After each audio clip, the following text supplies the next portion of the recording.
poquito a decir quién es Dolores Escalante. Es licenciada en Psicología de la Universidad Nacional a Distancia, UNED. Es experta profesional en niños y adolescentes. Es experta en MDR. Es experta en psicología perinatal. Es especialista en mediación familiar. Es profesora del Máster Internacional de Psicología de Catástrofes y Crisis y Emergencia del Colegio Oficial de Psicología Andalucía Oriental. Es miembro del grupo de coordinación de RIPE, que es la Red Iberoamericana de Psicología de Emergencias. Es psicóloga acreditada como experta en psicología de emergencias por el Consejo General de la Psicología de España. Es psicóloga de la Red Nacional de Psicólogos para Atención de Víctimas de Terrorismo del Ministerio del Interior de España.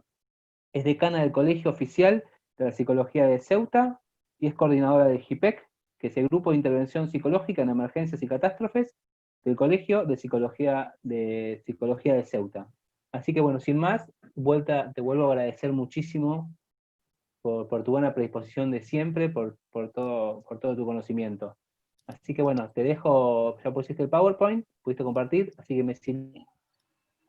Ok, bueno, buenas tardes, buenas noches, no sé muy bien, tenemos horario de todas clases. Voy a intentar, me va a ser difícil pasarlo en tan poco tiempo con toda la información de la multiculturalidad que tengo, ¿no? Pero bueno, he intentado hacer un esquema.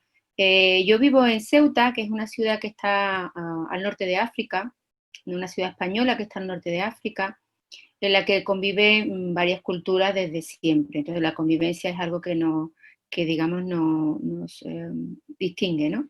Una convivencia muy buena, ¿no? Entonces desde ahí, pues bueno, empezó el interés desde las emergencias, de conocer, de poder transmitir las necesidades, los rituales, los distintos rituales funerarios que realizan cada una de las culturas, de las religiones, ya que esto es muy importante, como sabemos, para la elaboración, para una sana elaboración del duelo. Bien, cuando hablamos en el contexto de, evidentemente todo aquello que voy a contar sería que tiene que ver con los rituales funerarios, como digo, en el contexto del COVID, durante el confinamiento, nada de esto ha sido posible, pero será posible evidentemente cuando ya estemos empezando, ya que estamos empezando a poder asistir a los funerales y acompañar a las familias, ¿no? Y igualmente, aunque ya ha habido fallecidos durante la pandemia, creo que es importante para la elaboración del duelo, como digo, que aunque sea después se hicieran algo parecido a este tipo de duelo funerario, aunque evidentemente no se pudieran hacer el enterramiento o otro tipo, o la cremación, pero sí otro tipo de rituales que son importantes. Para contextualizar, creo que es importante un poco definir lo que es la multiculturalidad, que es lo que vamos a hablar hoy, pero no nos podemos hablar de la interculturalidad. La multiculturalidad se distingue por la identidad de cada una de las culturas, valga la redundancia, por la diferencia, y cada cultura va a empatizar su propia historia, sus propios derechos, mientras que la interculturalidad va a poner más el acento en las relaciones entre las culturas, en la similitud entre las culturas, en el aprendizaje mutuo, en el enriquecimiento de todo aquello de otras culturas distintas a la nuestra, pero que nos enriquece, en la cooperación y en el intercambio. Y he creído necesario hablar de interculturalidad también, porque claro, cuando hablamos de multiculturalidad, yo voy a hablar aquí de unos, digamos, conocimientos generales de cómo desarrollan o desempeñan cada una de las culturas su duelo, su rito funerario. Pero es verdad que no podemos partir de que esto sea algo puro, ¿verdad? Que estas culturas, estas personas van a estar conviviendo con otras culturas normalmente en las situaciones donde nosotros las vamos a atender. Por tanto, van a tener muchas influencias de estas otras culturas y esta influencia, esta interculturalidad va a depender, por supuesto, del lugar donde vivan, del tipo de legislación que haya, de la normativa que haya en cuanto a la integración de estas culturas. Pero, o sea, va a depender, no es lo mismo una persona que acaba de llegar a un país de otra cultura distinta, que una persona que, aunque sea de otra cultura, porque profesa otra religión, pues ya sus padres vivieran aquí, o sus abuelos, porque evidentemente las influencias van a ir cambiando, por tanto, las costumbres en cada familia va a depender también del tipo de integración, o como hemos dicho, del tipo de interculturalidad que tenga en la zona donde viva. Y entrando ya en el tema, pues bueno, ¿qué tenemos que saber los y las profesionales de la psicología que nos facilite nuestra intervención, que facilite nuestro trabajo con las personas que están en una situación de emergencia y en este caso en el duelo, ¿no? Es una situación muy sensible cuando estamos en situaciones de pérdida, por tanto las personas requieren que le acompañemos atendiendo a aquellas cosas que son importantes para ellos, ¿no? Que pueden pasar desapercibidas o desde fuera puede parecer poco importante, pero en estos momentos son muy importantes. ¿Qué es lo que consideramos que hay que tener en cuenta a la hora de trabajar con personas de otras culturas? Pues hay que tener en cuenta qué tipo o cuáles son los roles que desempeña cada uno de las personas, ¿no? De los hombres, de las mujeres, de los niños, de las niñas, de las personas mayores, de las personas con discapacidad. Todo esto tiene un papel en los ritos funerarios en las distintas culturas. Y aunque, bueno, lo suyo sería que tuvieran el mismo papel, aunque fueran niños y niñas, pero hay que respetar, bueno, las costumbres de esa cultura, porque esto pudiera interferir más que si, bueno, en esos momentos intentáramos explicar que es importante que los niños y las niñas sean integrados en el ritual, que los abuelos, que con discapacidad, ese no es el momento. Es importante también tener nociones de cuáles son los hábitos alimentarios de las distintas culturas, porque imaginaros que estamos en una gran emergencia donde tenemos que atender bueno, a muchas personas y tenemos que proveerle también de alimentación. Por tanto, posiblemente tendremos que asesorar al comité de coordinación de qué tipo de comida cada una de las familias que están allí van a permitir comer o no comer y proveerle de los alimentos que cumplan con sus preceptos religiosos. Tenemos que también tener nociones de qué piensa esa cultura en torno a la donación de órganos, un poco sobre los suicidios, y también es interesante que supiéramos sobre los duelos migratorios. Como veis, todo esto sería muy largo de explicar en tan poco tiempo, pero bueno, para que tengáis un esquema de en qué temas tenéis que profundizar. Aunque yo os voy a hacer un breve resumen de las distintas culturas que he traído. Pero sí quería resaltar solo que lo que se han visto en algunos estudios es que las personas creyentes sobrellevan mejor el duelo. ¿Por qué? Porque tienen una respuesta a esta pregunta que siempre nos hacemos las personas cuando tenemos una pérdida importante, que es ¿por qué? ¿Por qué a mí? ¿Por qué no está? ¿Por qué falleció? ¿No? Y ahí la respuesta la tienen, y es porque lo ha decidido su Dios. Parece ser que les calma. Aunque también es verdad que en el otro polo hay personas creyentes que en estas situaciones se enfadan mucho con su Dios, incluso abandonan sus creencias porque no pueden entender por qué ha permitido que esa situación ocurra. Esto nos lo vamos a encontrar también en nuestras intervenciones. Tenemos que contar con ello y adaptarnos empáticamente a cómo esa persona esté viviendo su duelo. Bien, por tanto, la religión, y sobre todo algunas más que otras, va a condicionar, porque los preceptos religiosos, muchos de estas religiones, le dice o dice cuáles son los hábitos, cuáles son las conductas que están permitidas, pero no solo en las situaciones de duelo, sino en su vida diaria. Por tanto, estas creencias religiosas van a condicionar a las personas en su día a día, ¿no? También en sus rituales de duelo, por supuesto. Bueno, como decía, os traigo aquí un breve cuadro donde hago una comparativa porque creo que así sería más fácil retener tantísima información como hay relacionada con esto. He traído solo un esquema muy básico. Esto sería una ponencia que podría tardar como 8 horas, ¿no? Entonces, esto ha sido lo más difícil, ¿no? Poder recopilar lo más importante y que fuera un poco interesante, ¿no? Pero un poco para poderos animar a que sigáis interesando por estos temas y os forméis para atender de una manera adecuada a las personas, ¿no? Bien, como digo, hay un cuadro comparativo entre 4 culturas, la judía, la islámica, la hindú y la budista. La judía y la islámica tienen en común que creen en la resurrección, mientras que el hindú y el budista va a creer en la reencarnación, donde su último pensamiento va a ser muy importante, el pensamiento que esta persona tenga, si es un pensamiento más calmado, más puro, si está enfadado, pues esto va un poco a condicionar también qué tipo de reencarnación va a tener, en qué tipo de ser superior o más inferior se va a reencarnar. En cuanto al traslado de cadáveres, del cadáver, pues la cultura judía solo permite que lo traslade miembros de su propia comunidad. Igualmente, la islámica también permite solo que lo hagan musulmanes y musulmanes que estén en estado de pureza, o sea, musulmanes que practiquen su religión. En la cultura hindú solo lo van a hacer los hombres de la familia, también en la islámica y la judía, y en la budista no nos dice nada en cuanto a qué se hace con el traslado del cadáver. La cultura judía y la islámica tienen en común también la inhumación, en la que se hace el traslado de la inhumación, se tiene que hacer lo más rápido posible, en el caso de la judía 24 horas antes. No se puede hacer ni el sábado ni el festivo, pero porque estos son los días sagrados de la comunidad judía, y también cualquier sábado y cualquier día festivo pues no pueden hacer absolutamente nada. Tienen que ir a casa, no pueden tener nada festivo, incluso no pueden utilizar nuevas tecnologías, no pueden tomar el ascensor, en fin. Igualmente ocurre si ocurre un fallecimiento.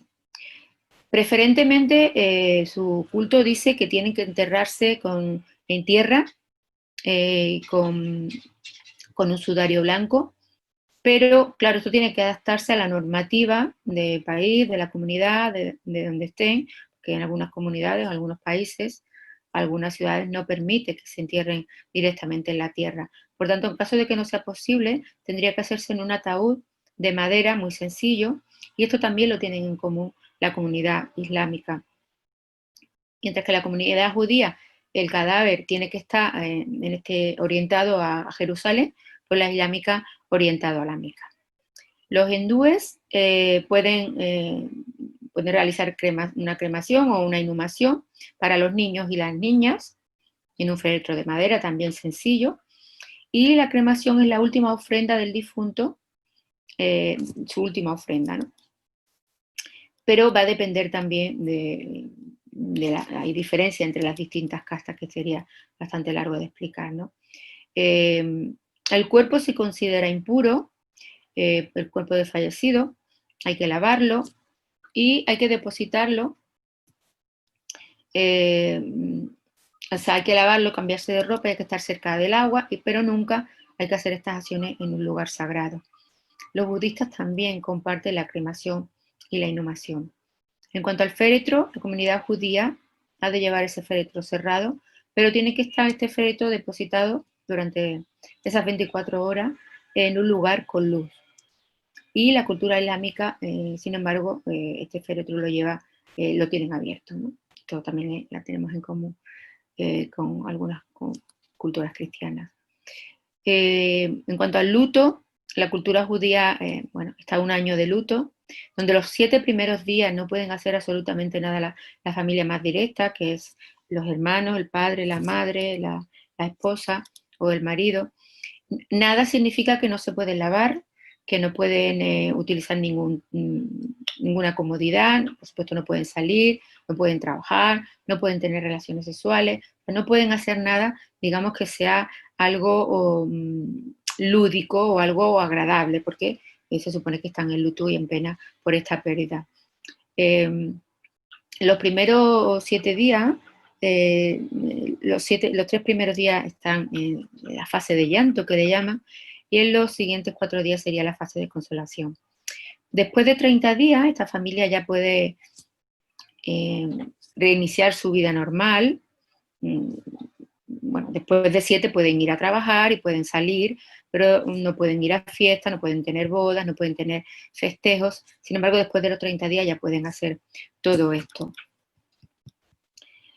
Bueno, y no se puede tocar a la familia, ¿no? Pero sí después de estos 30 días. La cultura islámica tiene un periodo de luto de 3 días, y la hindú durante 10 días, en la que se está haciendo todo tipo de ofrenda en nombre del difunto, ofrenda pues, de flores, de velas, incluso comidas. La cultura budista no nos dice nada en cuanto al féretro no, porque hay una cremación, bueno, también inhumación, depende, claro, ni el luto, ¿vale? Veamos si puedo pasar la diapositiva. Que no puedo pasarla, no sé por qué. Es que le he dado para atrás. Disculpadme, no sé qué está pasando.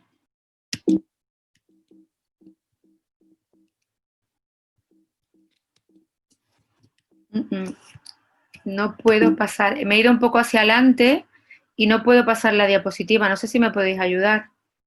¿Cómo estás, Dolores? Decime, ¿qué fue lo que pasó? ¿Querés que lo vuelva a pasar yo desde acá? Vale, pasa a la segunda página del cuadro resumen, que estaba ya iba a pasar a la segunda, ¿de acuerdo? No sé si tengo yo que cerrar esta. Dame un minuto, démonos un minuto, por favor, que ya lo solucionamos. Claro.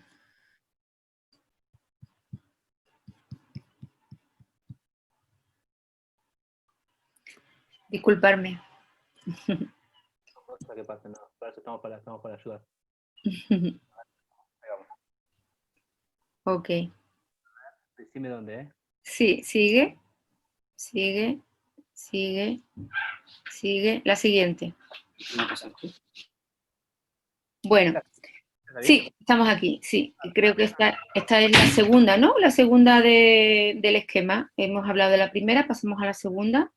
No, esta es la segunda. Esto es. Y hablamos ahora del tratamiento del cuerpo. En la cultura judía se lava el cuerpo vertiendo agua y se hace una lectura sagrada continua, sin parar, y está prohibido mirar a la cara del difunto. Como decíamos, está envuelta en un sudario blanco, igual que la comunidad islámica, que también pues, se reviste de blanco, y el lavatorio del cuerpo ha de hacerse personas del mismo sexo.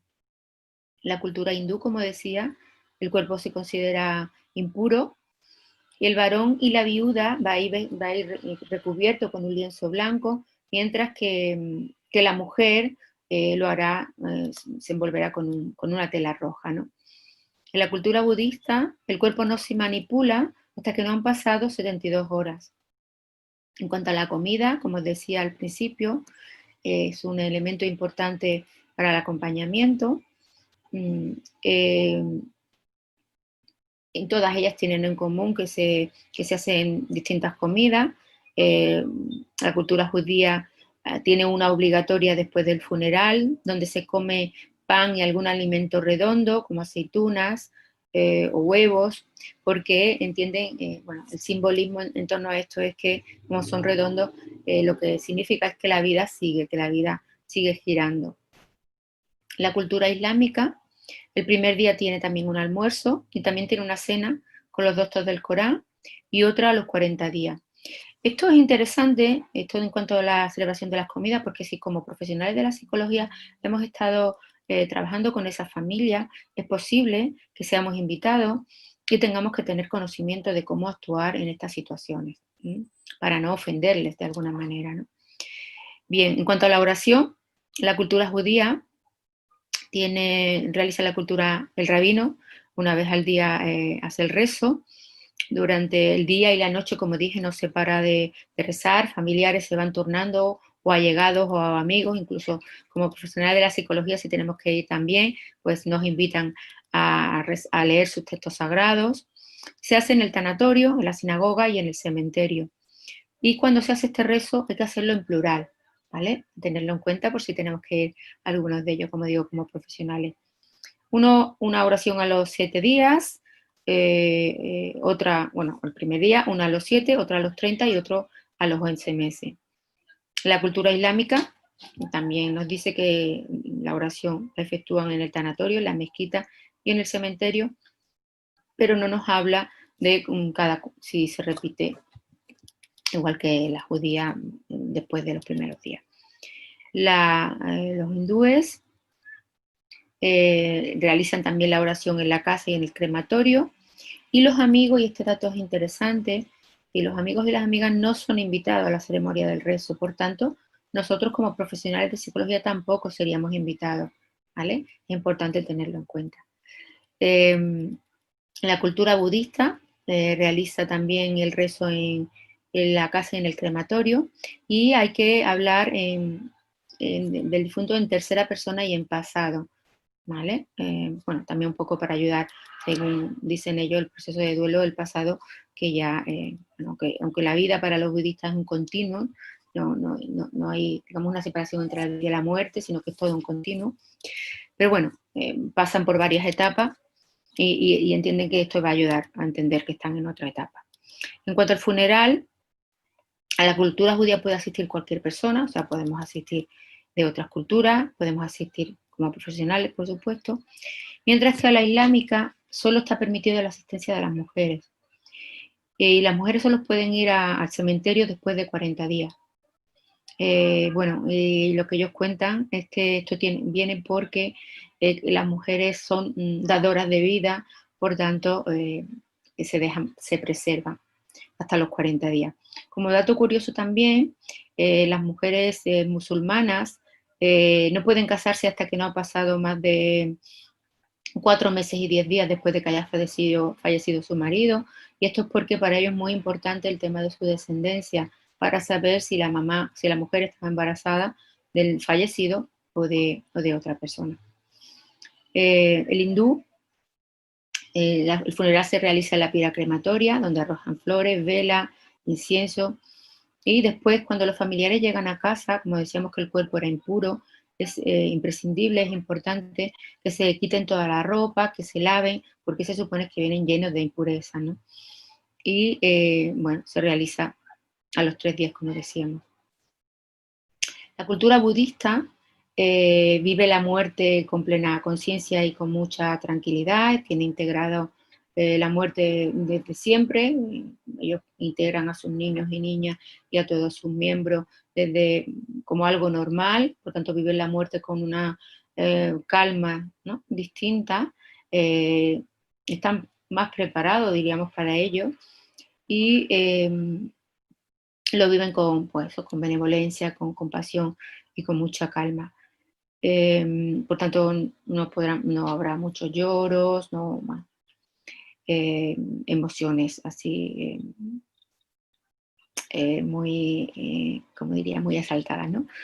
La cultura judía realiza una ceremonia que es la quería, que es que una vez que viene del funeral, se rasga la ropa, parece que esto viene, no puedo hacerle en el lugar de inhumación o en la casa, y parece que esto viene para permitirse, porque como no van a permitirse, como veremos, la expresión tampoco de determinadas emociones como el enfado, pues parece ser que es una manera indirecta de poder expresar este enfado, que es una emoción, como sabemos, común en el proceso de duelo.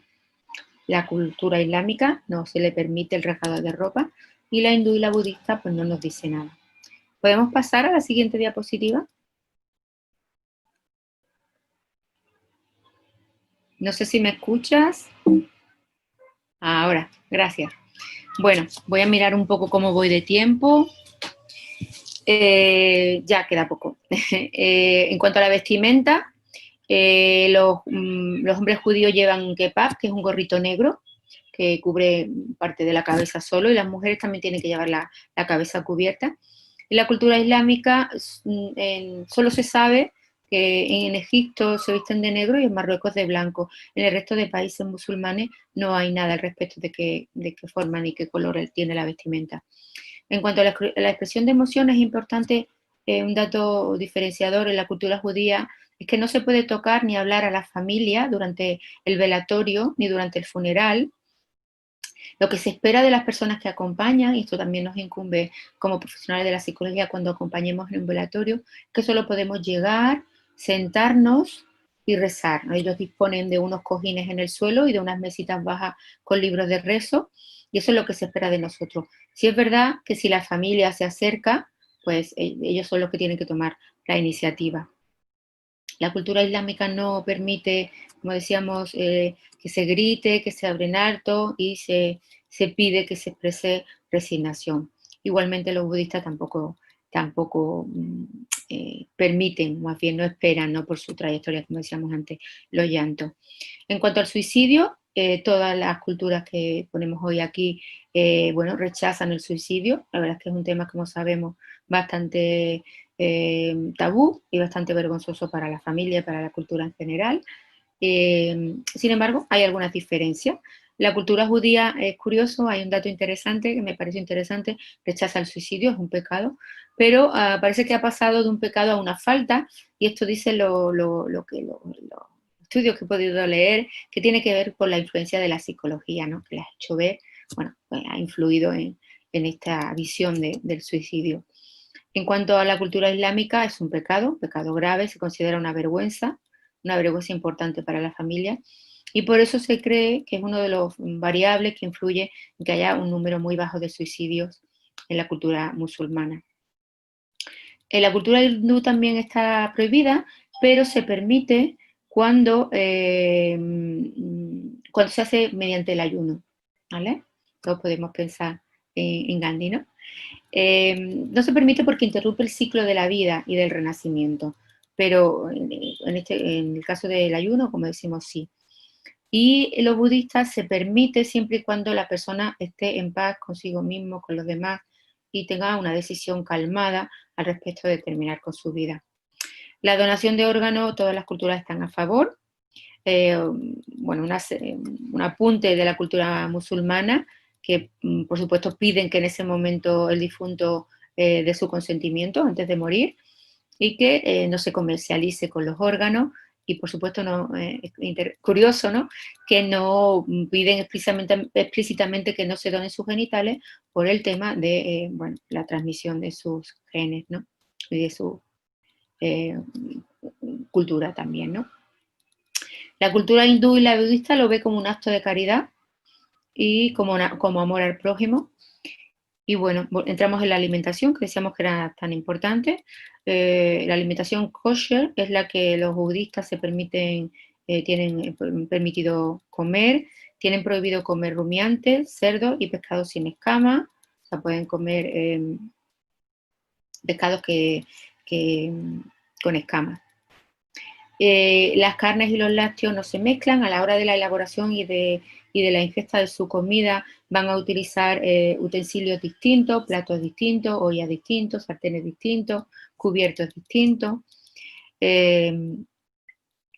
La cultura islámica, la comida que tiene permitida es el halal, no comen cerdo, no beben alcohol, y también tienen todo un ritual en torno a la elaboración, el almacenaje, el traslado y la matanza, digamos, de ese animal que tiene que hacer los matarifes. Esto es lo que le llaman ellos alimentos halal, y si no es así, las personas islámicas más, como diríamos, más ortodoxas, pues no van a tomar otros alimentos, aunque sea otro tipo de carne que no esté matada por un matarife, con todos estos rituales. La cultura hindú tiene prohibido el alcohol, no toma vaca, ni buey, ni queso, porque proviene de la vaca, tampoco los huevos, algunas culturas. Y es curioso, esto también me pareció curioso, que no toman coco, porque los cocos tienen tres agujeritos, y esto parece que les recuerda a los ojos de Shiva. La cultura hindú y budista no toda es vegetariana, pero sí es verdad que, por ejemplo, la budista evita comer carne por compasión a otros seres vivos, y tiene prohibido café, alcohol y tabaco y todo aquello que le altere su estado de calma, su estado mental calmado. Podemos pasar. La siguiente. Y ya termino aquí, brevemente, no voy a entrar mucho, pero el duelo perinatal es un duelo bastante invisibilizado y que genera bastante daño, bastantes duelos inconclusos, duelos diferidos, porque son duelos donde, bueno, sobre todo cuando no han nacido los bebés, parece que no pasa nada, y que como no han nacido, pues no va a haber una tristeza, una pena, y no se va. Y entonces la mamá y también el papá, por supuesto, sus familiares cercanos, van a pasar este duelo muy en mucha soledad, no cada vez que comentan algo de, bueno, pues estoy triste porque perdí a mi bebé, casi siempre encuentra, no era tu bebé, no ha nacido, podrá estar en el mar. Entonces el duelo en esta fase es bastante invisibilizado, aunque ahora se está tratando también bastante más, esperemos que más, el tema de la perinatalidad y la importancia de esta etapa de la vida para la mamá y para los bebés y futuros adultos, pues el duelo aquí es importante incluso también para los siguientes bebés que tengamos. No me voy a extender, tengo ahí algunos datos que, bueno, algunos datos, la mayoría de ellos cuando son bebés no nacidos pues no le hacen ritual, no sé, bueno, la islámica sí que le hace un rezo para, bueno, como para facilitar el camino hacia Alá. La cultura budista, también una celebración que se llama Mishikokuyo, que es que pone unas muñequitas que representan a bueno, no me acuerdo cómo tiene el nombre ahora, no le llaman Dios Bodhisattva o algo, no recuerdo bien, para acompañar a la familia. En fin, no me voy a entrar porque ya veo que voy cortita de tiempo y bueno, y quiero terminar aquí con la última diapositiva del Dalai Lama, y que dice que me gusta mucho porque yo creo que tiene, bueno, siempre es interesante, pero en estos momentos en los que vivimos del COVID mucho más. Lo que más me sorprende del hombre occidental es que pierde la salud para tener dinero, gasta el dinero para recuperar la salud, por pensar ansiosamente en el futuro, no disfruta en el presente, por lo que no vive ni en el presente ni en el futuro, y vive como si no tuviese que morir, y muere como si nunca hubiera vivido.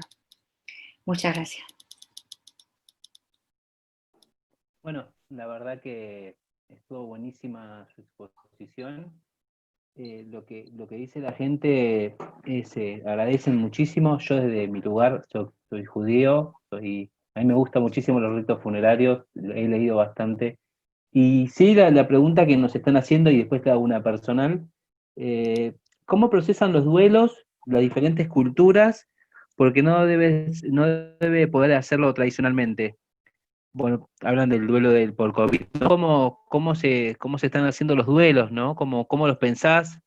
¿Cómo te imaginás? Claro, esto es lo que decía al principio, ¿no? Evidentemente, todo lo que no sea llevar a cabo este rito funerario va a poder interrumpir el duelo, incluso llevar a un duelo patológico, porque es necesario para hacer ese tránsito que la familia esté en contacto con esta despedida, con el contacto, bueno, llevar a cabo todas sus creencias en estos momentos, estar con la familia, con los allegados, que le va a ayudar a despedirse y a tomar conciencia de la pérdida, ¿no?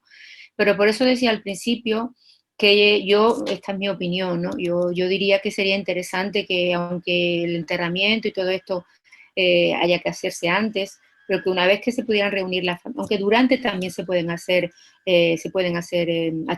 actos, ¿no? Porque se pueden hacer cartas de despedida, se pueden hacer reuniones también por las redes sociales, donde la familia, pues bueno, se despida y le diga las palabras a esta persona. Y también en los hospitales también se ha podido trasladar al personal sanitario que estaba en contacto con la familia, con el familiar que estaba falleciendo, que se le trasladara o se le pasara el teléfono, un videollamada para que se le pudiera hacer el rezo, para que se le pudiera despedir. Todo este tipo de cosas van a ir facilitando el duelo, ¿no?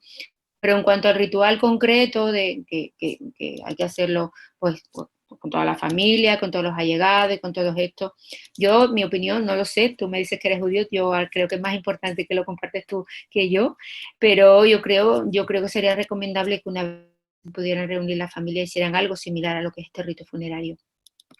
Mira, acá en Chaco, es una provincia de Argentina, en el norte, hubo uno de los primeros muertos del Chaco, creo que fue judío, y lo cremaron. Y para el judaísmo la cremación es durísimo, ¿no? Salvo que, y más que una persona religiosa. O sea, y él fue el rabino a hablar con las personas y le dijo que iban a hacer un rito que Dios lo perdonaba. Y me pareció como interesante el trabajo del rabino justamente, ¿no? Adecuándose a las nuevas realidades. Me parece que estuvo buenísimo. Claro, bueno, tú sabes bueno, quién soy, vosotros que sois, los judíos que sois creyentes practicantes, lo que diga el rabino es importante, ¿no? Entonces, si lo dice él, quizás a lo mejor alguien de la familia, si no lo dice él, lo hubiera llevado de otra manera, ¿no? Pero cuando lo está diciendo él, que digamos que es el máximo ahora mismo, bueno, que tiene máxima sabiduría en torno a esto, pues es como bueno, lo que decía antes, las personas creyentes van a acogerse a lo que diga su religión, y en este caso el rabino es una persona importante. Buenísimo. Y una última corta, y esta es mía, ¿sí? ¿Cómo ves el duelo en las víctimas, en los familiares de las víctimas del atentado? ¿Cómo ves los duelos? Porque son duelos complicados. El duelo, lo que vamos a tener van a ser duelos diferidos y duelos patológicos, porque la mayoría de las personas no han podido acompañar a sus familiares. Es muy duro morirse solo y luego quedarte en tu recuerdo, en tu pensamiento, en tu imaginario, cómo moriría mi familiar solo, yo no pude estar a su lado, qué tristeza tan grande. Tú sabes, esto va a quedar y va a haber que trabajarlo. Se puede, evidentemente, trabajar durante, como he explicado. De hecho, en España se han hecho muchas cosas en este sentido, ¿no? Para acompañar también, porque el propio duelo, imagínate que va el personal sanitario que tiene que estar acompañando constantemente a un fallecido y a otro, haciendo como de enlace entre la familia y esta persona que fallece. El duelo de la persona sanitaria con tantas muertes una de otra, van a ser muy afectados también, aunque no sea su propia familia, pero bueno, son profesionales con vocación y por tanto va a ser muy duro. Entonces, vemos que va a haber mucho duelo diferido y independientemente, o sea, también de cuál sea la biografía de esta persona, cómo haya elaborado sus anteriores duelos, si los ha elaborado de una manera adaptativa, pues le va a afectar menos, pero si tiene duelos pendientes, va a ser como una capa más, y por tanto es muy fácil que vaya a tener un duelo patológico.